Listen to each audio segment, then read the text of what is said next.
Hello, hello, and welcome to the Royal Sport Report with Mama's Hot Cakes and Coachy's Hot Takes. So I'm Coachy. Hi.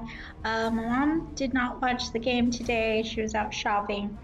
We didn't go to the game today, but I was watching on TV. So normally I will tell you that we'll only report on games that we actually go see so we could get some footage, at least of halftime or something, and a shot of the real score.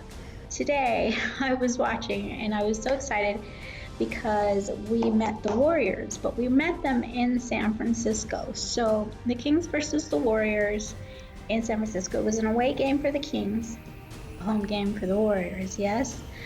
Well, here's what I got. I just was like so excited through the whole thing, and some people might wonder, well, why were you so excited about this game? Was it much to watch? But yes, as a Kings fan, yes, it was, because this is our fourth win in a row. We won the game, fourth win in a row, and we want to stay on this streak. So we're on a streak. Apparently, the Warriors are on a slump, and we may have just gotten lucky, but we don't know. They make it to the playoffs almost every year, right? So, I mean, they still got those champions on their team, and we're still just trying to get there. But my mom really likes Carter. They did talk to after the game, which means he did really well, and I do agree.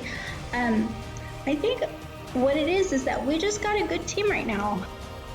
What I mean is that it's not just a 1 or 2 person team like the Warriors were playing with the 2-3 lead players. They had Steph, Wiggins, and the monster. Well, they're saying right now all over TV that Steph is the actual monster, and I don't know.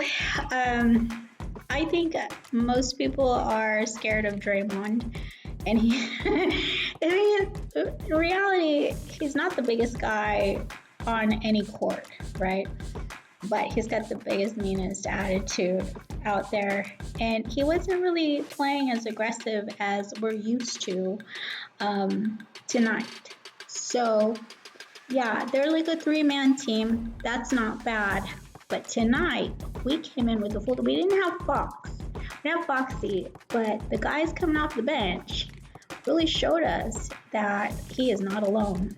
And that if he can't play, we're going to be all right. We're going to try to get us where we need to go, period. And so they're really showing us that they can move. But in the first quarter, Warriors, what I know about the Warriors is they do not waste time in the first quarter. It just always seems that they're not working very hard. They don't do much. They don't really mind that the other team gets ahead a little bit.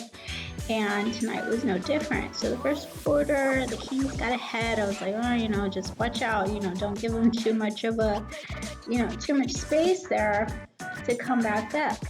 But it seemed that what was happening was that they were playing their new guys. Here's what I noticed about the Warriors is that they really just have a few of the guys left from the championship teams, right? What they're playing in the first half is the newcomers. I don't know how new they are. I'm not really paying attention to the Warriors as much as I think I should be, actually. But I know that some of them are new to the team, and I don't know, they're kind of playing like maybe they won't be on the roster very long. That's how I feel. But they're being put up in the first half because they always do that. They put the guys that don't really rack up points in the first half, aren't really the greatest. And then they put in Steph, they put in the big guys, the big names, to really pull in, rack in the points at the end of the game. They always do that. They make sure Steph is rested.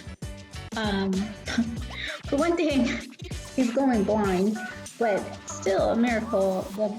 The boy has talent. I mean, he's almost magnetized to that basket. And I know there's a lot of talk about the basketballs being magnetized anyways, but some people got it and some people don't.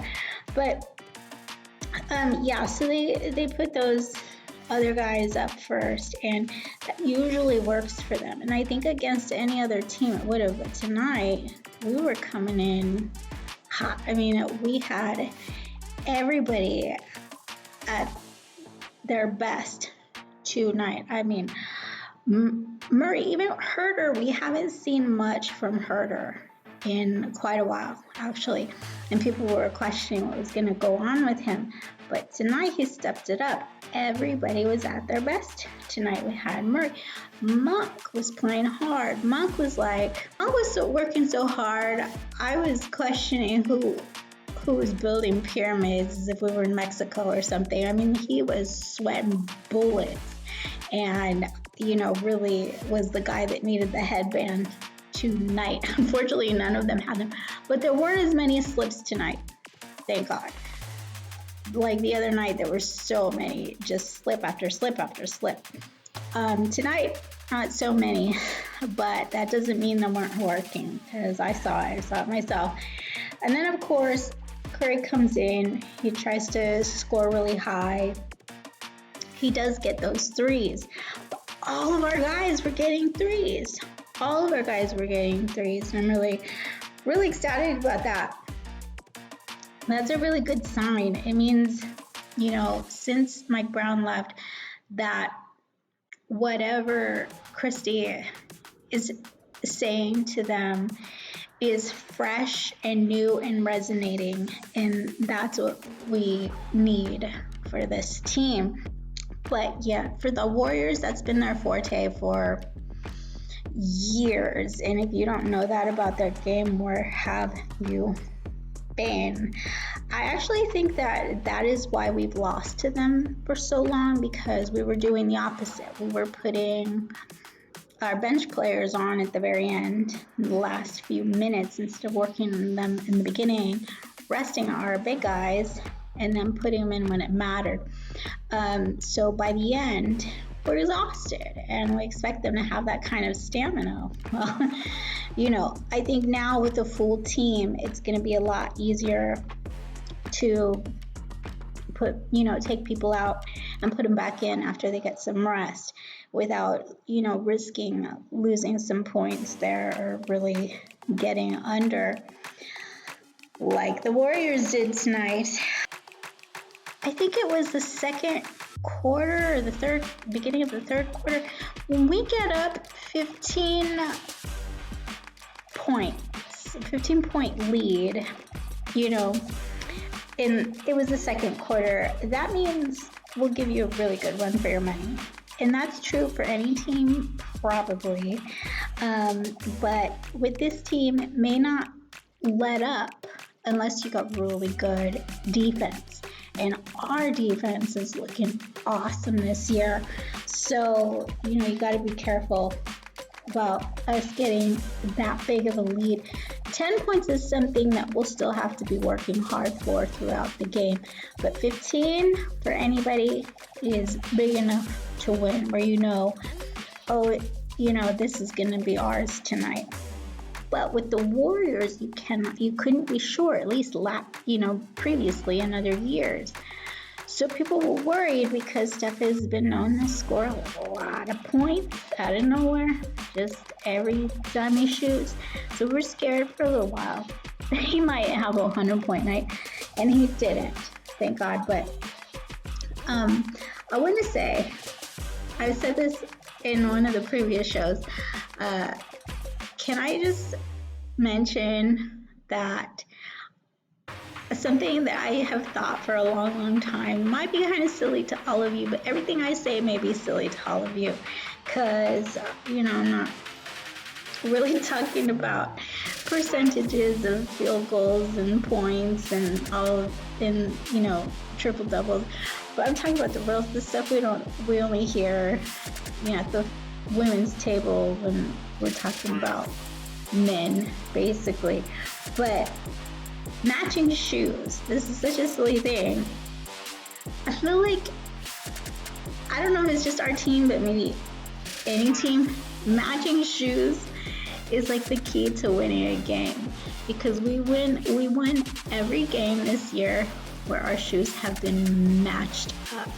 And even when they weren't the same type of, the same full color, it was in the same, like, I think one night there was like pink shoes and magenta shoes, and then there was like a blue with a magenta stripe. So it was in the same color scheme, or the same, tone. And I think that that's key. I don't know if it has something to do with being able to find your team mate easier on the floor. They're so professional. I've been pro for so long and playing for so long that I don't know that really makes a difference anymore. People usually use shoes to distract the other team, and how do you know what color they're going to wear that night? But I think planning those shoes, it really kind of shows like a team effort to really be in sync. And, like in sync, like boy bands, basically, bringing it back to performing arts. Outfits on stage don't match for no reason. And usually we're not in battle like in breakdancing with all of the dances.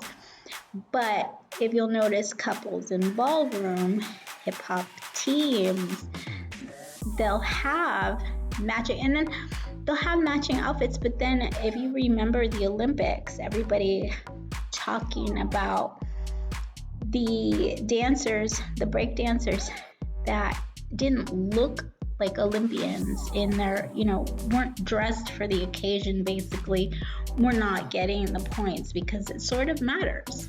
It matters in sports, basically. And so I think these are guys that like getting in all those special games and being rewarded in that way and recognized by the industry and other people around the world and ending up on the Olympic team, etc. So yeah, it matters. If that matters to them, they'll make efforts to get there. And I think that that's one of the things that does it. Honestly, it may sound silly, but as silly as the guy that won the breakdancing competition for having the Olympic style shirt. Well, we got a special guest. My mother just walked in and she wants to give her hot takes because apparently she was listening to the whole game while shopping. So hello, Mom. Hey. So, Mama's hot cakes. What do you got for us today? Well. Kings win 129 to 99 over the Warriors. Yes. Amazing. I don't know if watching it on TV was as exciting as listening to Gary Gerald, tell the game on the radio, but it was. Oh gosh, Kings led the whole way over the Warriors, and they kept them under 100 points. It was just, I did not see that coming. And the Kings were without Fox. But what I saw or what I heard was every single player just rose to the occasion, every single one. And in fact, I think 7 of the Kings players scored double digits, and both Sabonis and Monk had double-double. Sabonis had points and rebounds, and Monk points and assists. Wow, what a game for both of, not just both of them, but all of the Kings were just superb. So I was going into talking about the monsters in the game. I was talking about the first half being, I saw little to nothing we're talking about in the first quarter and the second quarter. And Steph does get his moments. I think what they were talking about when I was watching the game was whenever he got a moment, and I think that's sort of credited to a lot of the other some of the other players on his team, but usually it's Draymond. He doesn't have to do very much. He does all these little things that we don't see on camera. Tonight he wasn't so aggressive, but I think that when he is in the game at the same time as Steph, it's just his job to get Steph those moments.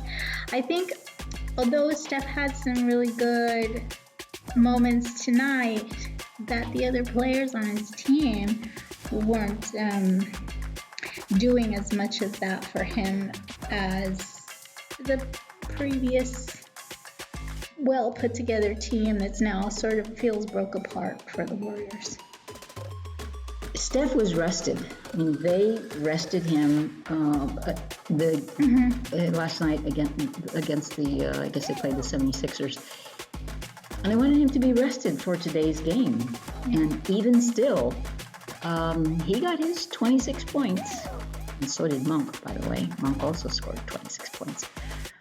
But I think, the reason he didn't go off to, 30, 40 or more points is the job that the Kings were doing on him. I think we have to give credit to Keegan Murray and Keon Ellis, who I think did a great job defending him. Now, again, you can tell better because you were watching it on video. I was listening to it on the radio, and Gary Gerald does an amazing job, but I could visualize what was happening on the court. So credit to those guys for the defense, the pressure they put on Steph Curry. Right. Well, what I mean is that sometimes we need that lead, especially on the Warriors, at least in previous years. We need at least a 10-point lead, but 15 is better. And when we get that 15-point lead, which we did get in that second quarter, what it helps us is that when they do come back in the second half and really try to rack up points, that it helps us, that lead helps us to at least make enough points so it's not an embarrassing loss, right? But when we can make it go away, like we did tonight, it is triumphant. I mean, 30-point lead is crazy. I've never seen this happen to the Warriors. Maybe I haven't been watching enough games. Has that ever happened? Have you seen that happen to them before? This seems like really something very unusual. It definitely. They have had some tough losses this season, as have the Kings. But a number of the teams, you all have a bad night every once in a while. But I personally think the Warriors were embarrassed by the Kings tonight. Because, I think Dub Nation, Warrior fans, have a superiority complex when it comes to the Kings. They think they're big brother, we're little brother. And to have their team lose by 30 points to the Sacramento Kings, I think was an embarrassment to them. They may not admit it, but I think that's it. But listen, there's nobody that knows what that's like better than we do. So it's not like anybody's feeling sorry for them, really. Not from Sacramento anyway. But tonight, I was thinking this at one point, I think it was like the third quarter, I was thinking Murray is the man. Like, this is his game. I mean, he was making all of his threes. He was getting rebounds. He was really going for that defense. And then throughout the game, I saw Monk coming in. Everybody was doing an equal part in this game. And then when the coaches, I don't know if you heard about it on the radio, but the coaches went at it, and Christy has that reputation for getting into some animated. Yeah. He's a gentleman, a professional. Definitely professional. But he can get animated. Defensive. In fact, it was Sabonis apparently was holding him back, right? I did see that. Yeah, that's what I heard. And I think I heard Stephen Kerr just yell out, why don't you guys just play basketball? And I don't really know what that comment meant, but I heard him say that, and I was like, wow, okay, well, you guys need to step up.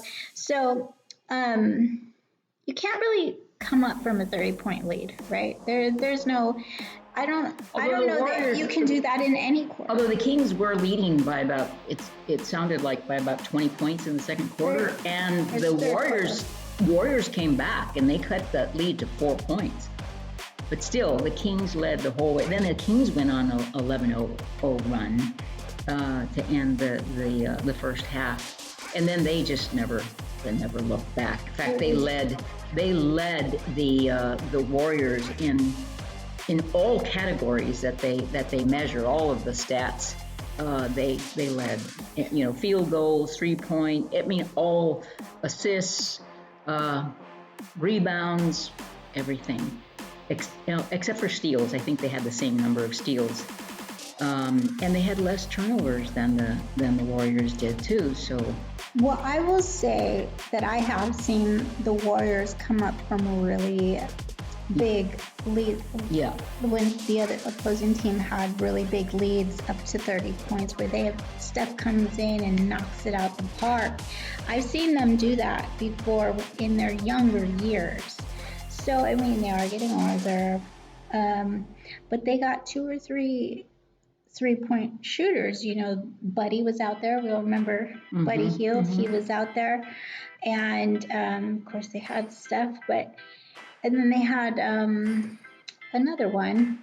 I guess Wiggins was out there, but it wasn't enough. It just wasn't enough. Buddy wasn't making the shots that he wanted probably. And definitely. I saw Jackson Davis. I believe Jackson Davis was the guy that on TV. If you're watching from Sacramento, you would have heard them say that he was, what's the word, Perculius? What? Is that the word? I don't know. Perclusius? Perculius. Perclusius? That's the word. I don't know. I wasn't watching it. He was, TV. Yeah. They said that, and I was like, Perclusius. I don't even know. That is not a word. So that's not what they said. Perclusius. That is what they said. What was their point? No, I'll tell you the word. What I'm just saying about this guy that they were. We're gonna have to cut this part. No, because you don't know. So Perclusius, yeah. Well, his name is Jackson Davis or Davis Jackson. Whatever. So what's your point? Yeah, this guy, we'll just call him Perclusius. Was he precocious? Which you might say about a child? I swear to you, that's why he could be pernicious. That's why I was making fun of him, because the announcer literally said Perclusius, and I was like, Perclusious, and that was why, because I've never heard that word before. And I'm going to watch the replay because I delight in watching. It was the like replays. third, fourth quarter, so it's towards the end. But I'll watch the anyway, so Jackson Davis, I believe, is the guy that kept trying to make shots when he was being heavily blocked. And I don't know, usually they do that to get fouls, right?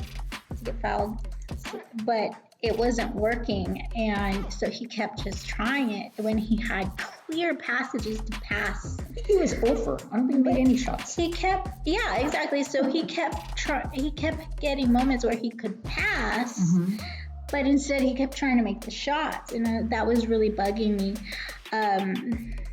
That I was like, how are you going to be on this playoff team and you can't even know when you're supposed to pass the ball?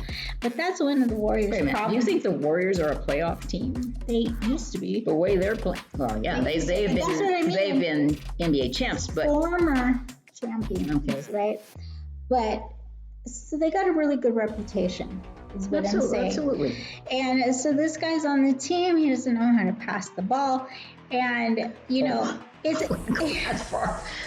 These are professional players. You can't say he doesn't know how to pass the ball. Well, you have to give credit to the Kings for putting pressure. Yes, because they were blocking him. But I'm talking about the Warriors right now.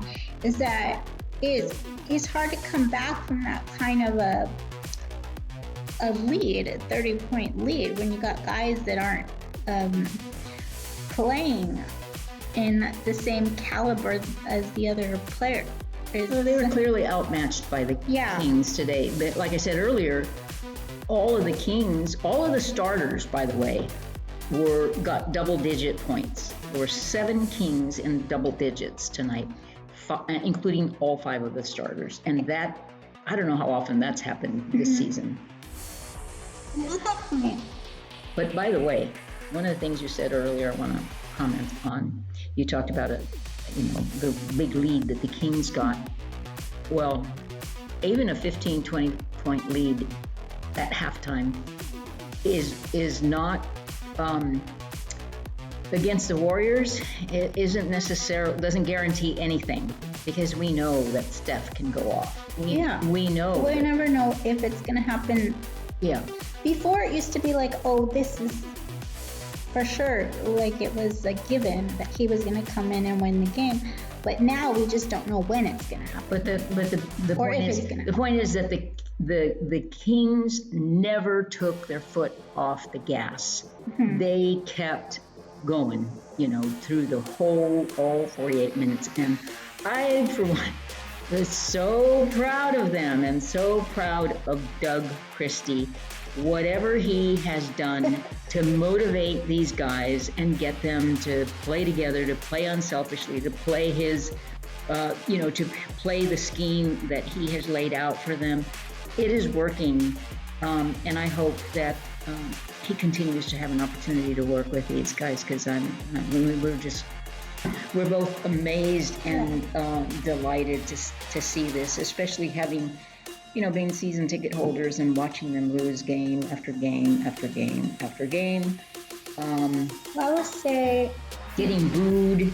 Like I said, nobody knows what that's like more than the Sacramento Kings. And with the 30-point lead on the opposing team, all you can do is try to get enough points so that it doesn't feel like you're being totally demolished, right? Mm-hmm. But they did what they could. The thing is, the Warriors couldn't even get up to 100 points today. You may be wondering why I'm having these different reactions. My mom's so excited, and I am a Kings fan, but I'm actually both a Kings fan and a Warriors fan. I know. How could you be both? That's like saying I'm a Giants fan and a Dodger fan. I am not. Or I'm a Laker fan and a Kings fan. I am not for the rivalries, okay? I'm not. I feel I want California to win, but I definitely would rather see, if I had to have a choice, I would rather see Sacramento in the top 10. If it just was like 10 and 11, I would rather Sacramento Kings be there. But it's so selfish. It's just that I want to be able to go to the playoff games and not have to get a hotel somewhere. And the same thing with the Warriors. So I root for both of those teams so that I can watch the playoff games. Well, you can watch the playoff games. Your team just may not be in it. Oh, well, yeah, but I'll have to go to probably another state if they don't make it, right? Sure. But usually California makes it in there. And, we just want to root for them. Well, I would say at this point, we are elated that the Kings have won 4 in a row now. I don't think that's happened all season. In fact, I'm positive that has not happened all season this season. But I would be hesitant to talk about the P word.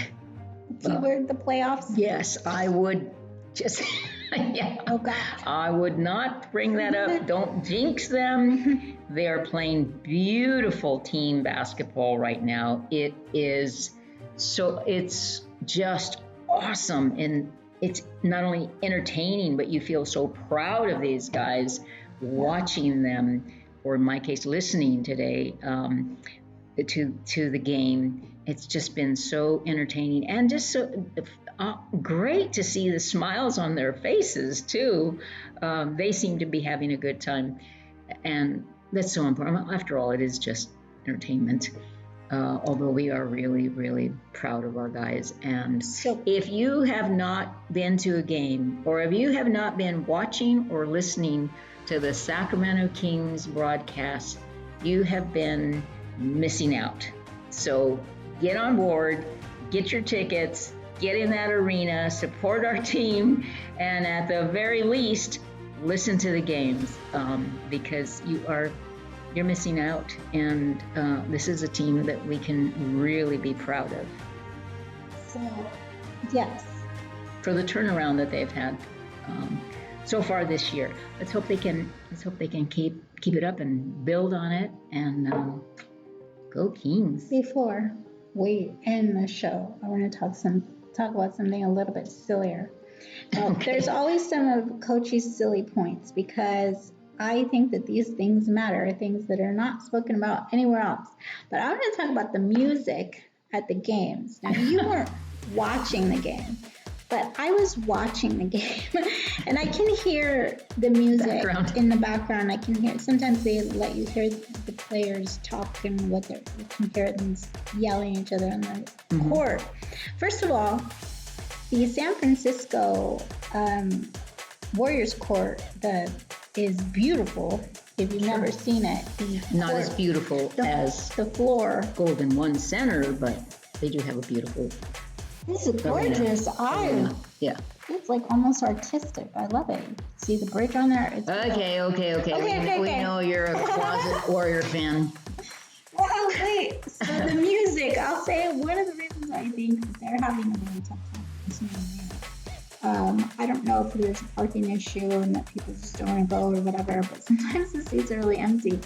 Wait a minute. No. They have had a record sellout arena for years. Yeah. Because it's new. No. Because they haven't been playing as well in it. It doesn't matter. And this is what I think. Okay, I think it's the music, the DJs. And no offense to the DJs, I'm sure they're great DJs, but I have just noticed that they're not playing any specific Bay Area songs or artists.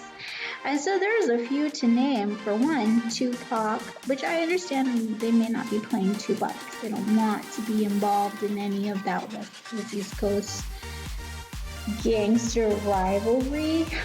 But I wouldn't be against hearing some of that if I went to San Francisco. Everybody really loves Tupac anyways. And then there's, of course, MC Hammer. I don't know what the problem would be with MC. I grew up on MC Hammer. But here in Sacramento, we had Vanilla Ice visit us for the halftime show once. And everybody went ballistic. The crowd was crazy for him. So, yeah, we love, in Sacramento at least, we love, those 80s, early 90s rappers. And so I don't know why they're not playing that on a regular basis. But listen, I don't watch all of the games at the Warriors, at the away games at the Warriors, and I don't watch a lot of the Warriors games either, as much as I do the Kings. But I will say that the music is really important for getting the crowd going in Sacramento, I think. I agree with that. Yeah. I agree with that. Yeah, so I like Sylvester being in San Francisco and having such a, big gay crowd over there in San Francisco, why they're not playing Sylvester. You remember Sylvester? Wow. Look him up. Okay? Well, although I'm not real fond of that Sweet Caroline song that they always play at the Kings games. It's like, I don't know why they play it better than that. You know what it is that Sacramento likes karaoke. So they do the karaoke stuff, and people love participation in the crowd is really important. I think we got it. Okay, it's time to turn the page on that one, Kings, if anybody is listening. If anybody made it to the end of this show tonight, if any of the Warriors DJs, I don't know if they will ever make it to the end of this show, but I think that that's one of the reasons that they're having a difficulty, because it doesn't just help the fans, but it gets the players going too, No. They're not listening to the music or watching the cheerleaders. They are focused on the game. So that's something for the fans. That's just something to keep us entertained during the timeouts, halftime, blah, blah, blah. One last thing I want to say is there were a lot of Kings fans in Chase Center tonight. I could hear them cheering for the Kings, and kudos to those guys who drove all the way to the Bay Area to watch their team play. We got to do that sometime, because you could hear towards the end of the game, you could hear the light the beam. That had to be so annoying to the Warriors fans. You didn't hear that? I could hear that on the radio. Oh, okay. I could hear the light the beam chants in the crowd. That had to be very annoying to the Warriors. I heard that Herger was really excited to drive home and see the beam. You could see it on the way home. That's cool. And I'm really happy that Herger's back in the game. Getting his game back. He's getting his threes. He was MIA for a little while. I was worried about it, but yeah, I'm happy yeah. to see him doing well. So that is the end for the hot takes for the first Warriors game of the year. Of the year, yes. Of the year. Hot takes. And next time. Not so hot takes, whatever. And so, like I said, we'll mostly be covering games that we go to or that we get really excited about. And this is always a team that we get excited about. Thank you for watching. See you next time.